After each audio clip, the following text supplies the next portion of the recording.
Looking at the homework, I also noticed that a lot of people were also struggling with 15.12 from the second half of chapter 15. And basically the following graph represents the yield of the compound AB at equilibrium, and the reaction A plus B goes to AB at two different pressures, pressure X and pressure Y, as a function of temperature.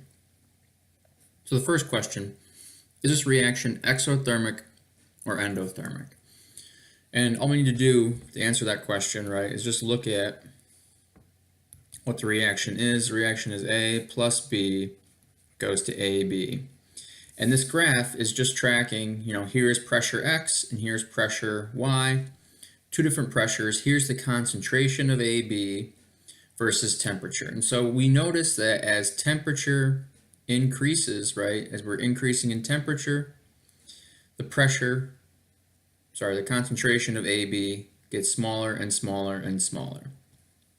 So just like the last question we looked at, right, as temperature increases, we're decreasing the concentration of our product. So what are we doing, right? So if this was our equilibrium mixture, if we're decreasing the concentration of our product, we're driving the reaction back to the left as we increase temperature. So it must be an exothermic reaction. As we increase the temperature, the reaction, the equilibrium shifts in a way to help now use that temperature as a reactant. So as a result, it'll push the equilibrium to the left, decreasing the concentration of AB and making more separate A and B.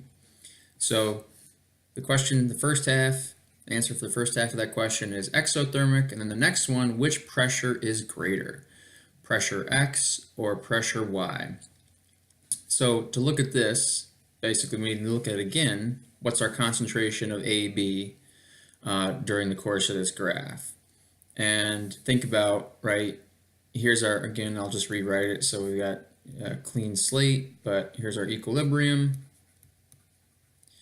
right? We've got 1 mole of A plus 1 mole of B goes to 1 mole of AB. And what do we know about pressure and equilibrium? So if this reaction is at equilibrium, if we were to increase the pressure, right, you would favor the side with fewer moles. So if we were to increase the pressure, you'd favor the production of AB. If you were to decrease the pressure, you'd favor the side with more moles. So at lower pressure, we would favor the side with more moles. We'd favor A and B individually. So now looking at these two graphs, graph X, or the two pressures, pressure X and pressure Y, all I'm going to look at and see is that basically from here over, right, at pressure X, what do we have? We have a lower concentration of AB.